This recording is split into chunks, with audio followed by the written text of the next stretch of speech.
అవుతా ఉన్నాయి. దీంతో పాటు బట్టిప్రోలు మండలం ఐలవరం గ్రామంలో పద్మశాలి కళ్యాణ మండపంలో నిర్వహించిన ఎమ్మెల్యేలు పేదల సేవలో కార్యక్రమంలో ఎమ్మెల్యే నక్కా ఆనందబాబు పాల్గొన్నారు. ఆయన చేనేత మరమగ్గ కార్మికులకు ఉచిత విద్యుత్ పథకం గురించి వివరించారు.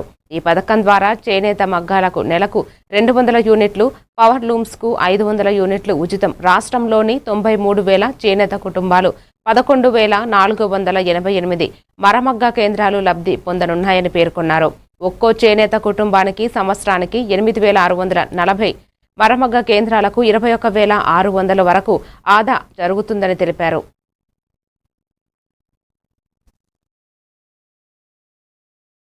₹4,000 గతంలో ఎప్పుడు లేని విధంగా జూలై నెల ఈ ప్రభుత్వం వచ్చిన మొదట్లోనే ఏప్రిల్ నుంచి పెంచిన పెన్షన్ 7,000తో మొదలైనటువంటి కార్యక్రమం 50 సంవత్సరాలు నిండిన ప్రతి ఒక్కళ్ళు కూడా ఈ పెన్షన్ అందించే కార్యక్రమం జరుగుతూ ఉందనేది మీకు గుర్తు చేస్తూ ఉన్నా, మీకు తెలియదని కాదు.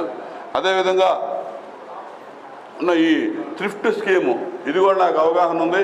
₹5 కోట్ల ఈ చేనేత సహకార సంఘాల్లో ఉన్న సభ్యులకి థ్రిఫ్ట్ స్కీమ్ కింద కూడా ఈ గవర్నమెంట్ వచ్చిన తర్వాత రిలీజ్ చేసినటువంటి పరిస్థితి కూడా మీకు గుర్తు చేస్తా ఉన్నా. ఇట్లా అనేక కార్యక్రమాలకి శ్రీకారం చుట్టి మీకు అన్ని రకాలుగా ఈ ప్రభుత్వం చేదోడు వాదోడుగా ఉంటుంది. ఇంకా రాబోయే రోజుల్లో కూడా ఇవి కాకుండా మన నియోజకవర్గంలో ఏ ఇబ్బందులు వచ్చినా కూడా మీకు అన్ని విషయాల్లో తోడుగా మీకు తీర్చడానికి మేము ఉంటాం. అదేవిధంగా చేనేతలకు సంబంధించి 25,000 ఇస్తామని కూడా హామీ ఇచ్చాం. అది కూడా త్వరలోనే అది అమలవుతుందని కూడా నేను మీకు తెలియజేస్తా ఉన్నా. ఖచ్చితంగా కొద్ది టైం పట్టింది.